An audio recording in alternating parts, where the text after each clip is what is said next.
I am Jamie Braithwaite, and I am here with Andilyn Jenkins. If I'm getting in an argument with my husband and I'm, feeling frustrated and angry about whatever the argument is about, and I feel stunted because of,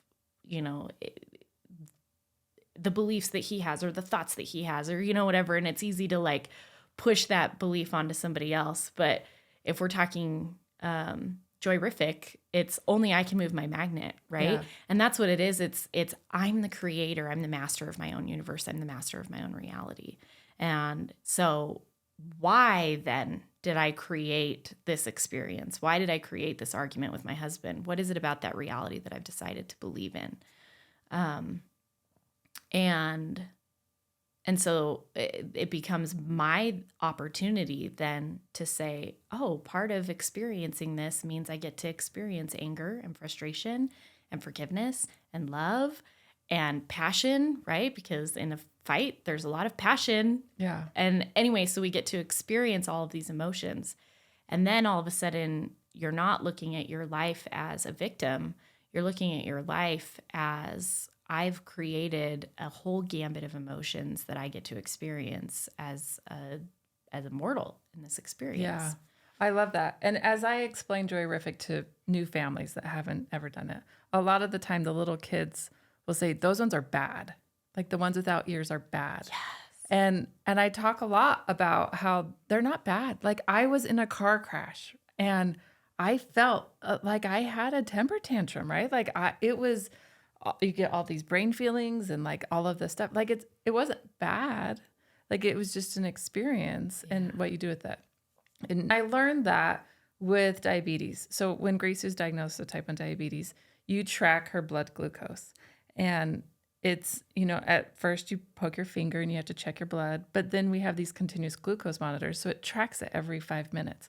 And we always say like, no number's a bad number. It's what you do about that. So if you're low and you eat carbs, or if you're high and you get insulin, and like I'm able to easily track that on a graph of like, and oftentimes your glucose is attached to your emotions. I am very much into statistics and seeing it. And as I've learned, as new families getting someone diagnosed with diabetes, you can overreact to these numbers, and that's not what it is. And they can say, oh, you're such a bad person because your numbers are so low, or you're such a bad person because your numbers are so high. And like the reality is like she ate lunch, and that's human life. Like you have to do that. And her pancreas doesn't work the same way. So you have to dose, and it's this learning curve.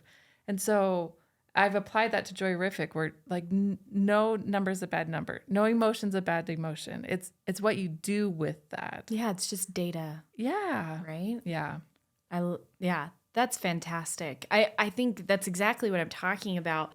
I think when we're talking about our emotions, then they're not good or bad. Like we can't attach values to our emotions, because as soon as we attach a value to our emotion, we're denying our higher self, that divinely creative part of ourselves.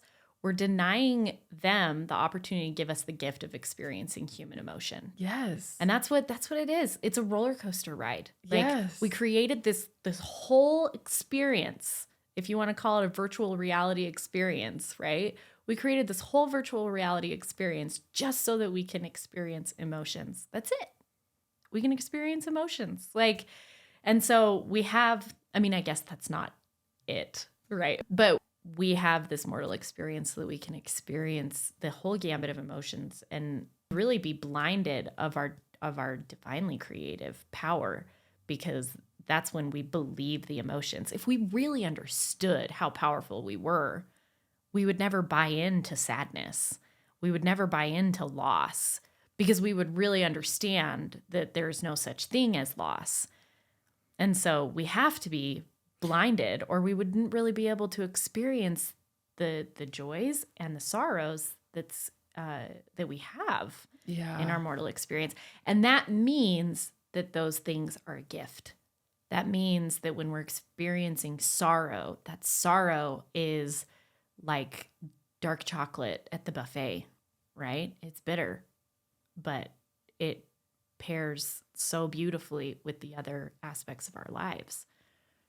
I love that. I was just talking to Eric. There's a ramp that I just recently saw with a marble going down, and one of the ramps was just a decline, and the other ramp had these valleys and dips and hills, and the marble, it related it to life, right? The marble that had the ups and downs went significantly faster, and it reached the bottom of the hill before, and how it gives us momentum to experience life and to be able to be there and go through things and help other people. Yeah.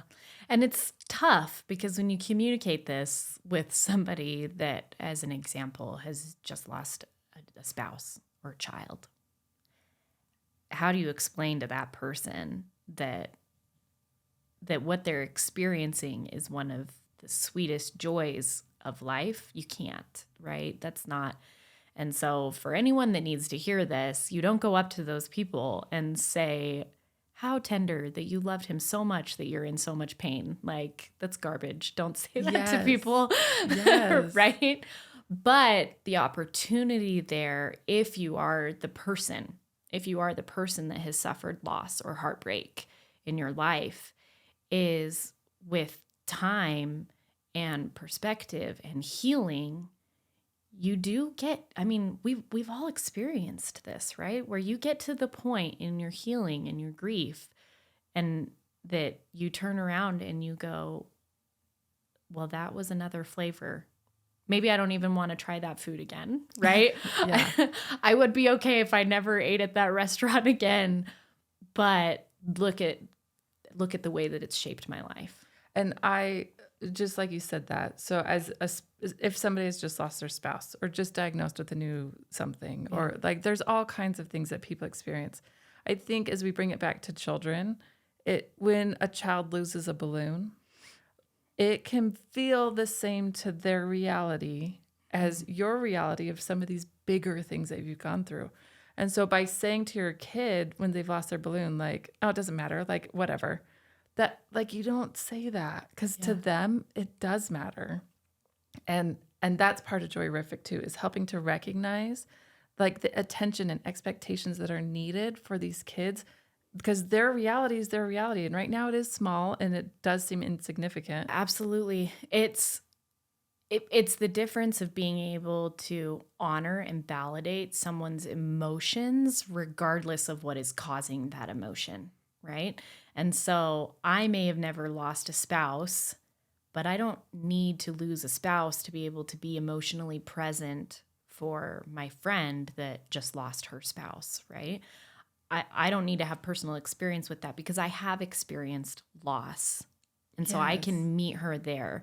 And so if I've experienced loss, I should be able to take that experience and share and validate that experience with my friend, just like I should be able to go and validate the experience of my 6-year-old who the other night got yelled at when he was getting ready for bed and was laying down in bed and started to cry because he realized he's going to be on Santa's naughty list. Oh, Right? And it just broke my heart because he starts crying and he says, I'm going to be on Santa's naughty list. And I'm sitting there with my son and I have lots of options available to me. I can completely diminish it, right? And I can say, oh, of course you're not, or I don't know. Like I could easily do that, but it's not a big deal. But it's not a big deal. Like, oh, you're still going to get presents, buck up, stop being naughty, or, whatever it is.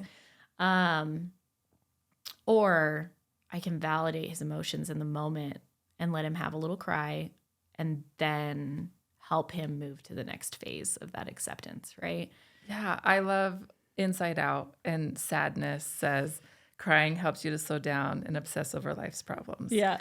And sometimes we need a good cry, and that's okay, which I wasn't necessarily raised that way. And I am married to a really awesome guy who helped me to recognize that in my early 20s of this is an okay emotion and let's have it, and like be okay with that and be okay with loss and all of those things. It is a gift that he stood in line twice for, and I've spent years trying to develop. Yeah, emotions colors our whole lives. Yes, and that's why JOYrific is so colorful. Like there's Yeah. meaning behind everything. I love I that. love having you on. We're going to have you on again. Thank you so Great. much for coming. I'll come back anytime.